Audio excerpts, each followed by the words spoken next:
জি। Toss জিতে আগে bowling পেয়ে কি অবাক হয়ে গেছেন? হ্যাঁ, নরমালি যেটা হচ্ছে যে এতদিন যেটা হচ্ছে যে ডের ম্যাচে কিছু আগে যদি আপনি ফিল্ডিং করেন তো কিছু অ্যাডভান্টেজ থাকে। তো বা এটা আমার কাছে সারপ্রাইজিং ছিল। তো আলহামদুলিল্লাহ যে আমরা আসলে ওই যে সুযোগটা পেয়েছি ওটা আমার ছেলেরা খুব ভালো এটাকে কাজে লাগিয়েছে। নাসিমকে তো আপনি মানে অনেকদিন থেকেই দেখছেন স্পিন বোলিং কোচেও কাজ করেন। ভালো বোলিং বরাবরই করে অনেক সময় করে। আজকের বোলিংটাকে আপনি কিভাবে দেখবেন? কন্ডিশন এবং উইকেট অনুযায়ী আজকের বোলিংটাকে আপনি কিভাবে দেখবেন? হ্যাঁ, আজকে ডেফিনিটলি জানেন যে ও পাঁচটা উইকেট পেয়েছে। তো যেটা রেগুলারই আসলে ভালো বোলিং করছে। আজকে কিছু উইকেটের হেল্প ছিল। তারপরে ওর যে অ্যাবিলিটি আছে আসলে এই কন্ডিশনে ওর জন্য খুব ভালো ম্যাচ আপ ছিল। আবিদ মিরাজের ব্যাটিং পজিশনটা একটু নট নার্চিং করা হচ্ছে এটা কি তার জন্য একটু টাফ হয়ে যাচ্ছে কিনা মানে সেট না হয়ে ব্যাটিং করা? হ্যাঁ, নিশ্চয়ই যেটা যে ওর ব্যাটিং অর্ডারটা একটু শাফলিং ছিল টিমের আসলে প্রয়োজনে মনে হচ্ছিল যে আমরা ওকে কোথায় ব্যবহার করতে পারি। তো ওইভাবে আমরা আসলে চিন্তা করছি। আপনি শুধু এই বছরেরটা চিন্তা করবেন না, লাস্ট ইয়ার কিন্তু ও আসলে ওপেন করেছিল, ম্যান অফ দ্য টুর্নামেন্ট হয়েছিল। তো আসলে এই জিনিসগুলো আপনি যখন অ্যাজ এ কোচ হিসেবে চিন্তা করবেন তখন প্রিভিয়াস এক্সপেরিয়েন্স পারফরমেন্সও কিন্তু কিছু কনফিডেন্স আপনাকে দিবে বা কিছু ইঙ্গিত আপনাকে দিবে। তো এইগুলোর পরে আমাদের আসলে ট্রাস্ট ছিল। তো এখনও আমরা চিন্তা করছি আমাদের উপরের দিকে আসলে কিভাবে সেট করা যায়। জানেন যে আসলে অনেকগুলো ম্যাচ হয়ে গিয়েছে, তারপরে আমরা এখন আমার কাছে মনে হচ্ছে যে একটা স্টেবল ব্যালেন্স ব্যাটিং পজিশন আমরা পেয়েছি। সিলেটে যেহেতু ম্যাচ সংখ্যা বেড়ে গেছে, একটা না অনেকগুলো ম্যাচ হচ্ছে, তো আজকের ম্যাচের পর কি মনে হচ্ছে যে নেক্সট ম্যাচগুলো লো স্কোরিং হওয়ার পসিবিলিটি খুব বেশি? জানেন যে এতগুলো ম্যাচ হলে ন্যাচারালি যে উইকেটের পরিচর্যাটা ওইভাবে হয় না। তো আসলে ইটস এ ডিফিকাল্ট চ্যালেঞ্জিং হয়ে যাচ্ছে। তার সাথে সাথে দেখেন যে কন্ডিশন যে অবস্থা এখানে আমার কাছে মনে হয় যে এটা ব্যাটসম্যানদের জন্য আস্তে আস্তে খুবই চ্যালেঞ্জিং হয়ে যাবে। তো এটার মধ্যে থেকেই খেলতে হবে। বাপি সিলেট টিমটার মাঝখানে একটা কেসে গেল যে কিছু প্লেয়ার গেল আবার কিছু প্লেয়ার এসেছে, এখন কি মনে হচ্ছে কিনা যে এটা একটা সেট মানে সেট এই সেটআপটা নিয়ে আপনারা শেষ পর্যন্ত জানেন কিনা?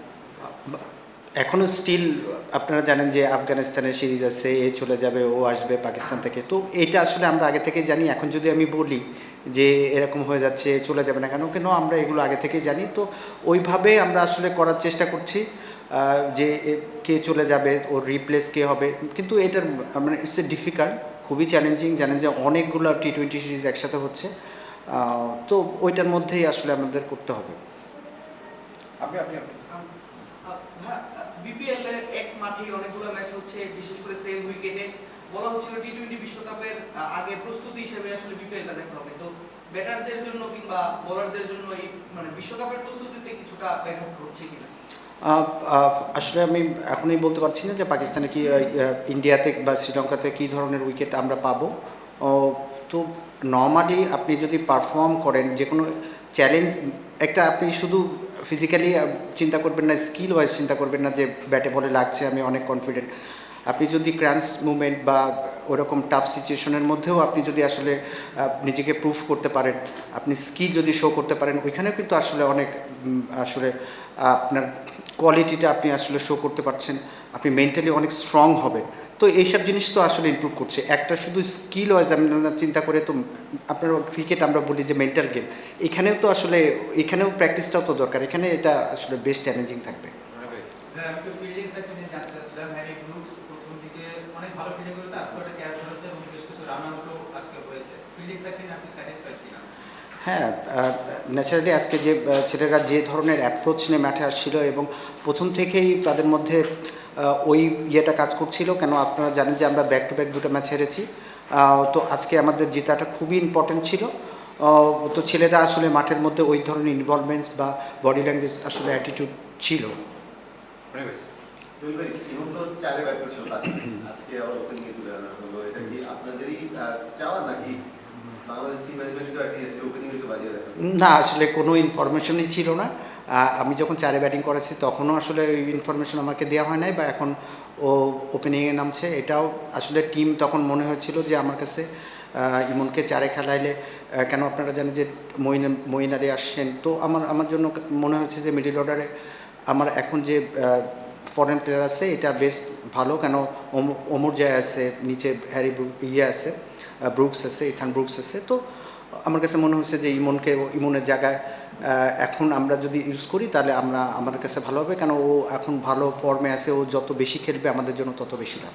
এমনিতে যদি আপনার দলের কথা বাদ দিই, ইংল্যান্ডের ব্যাটিং এর কথা বললে আপনার কি মনে হয় যে 4 বা মিডল অর্ডার একটু বেশি দিকে হতে পারে টি20 ফরম্যাটে, তার স্পিন চার খেলার জন্য বা হিটিং জোন যেগুলো আছে সেগুলোর জন্য আপনার কি মনে হয়?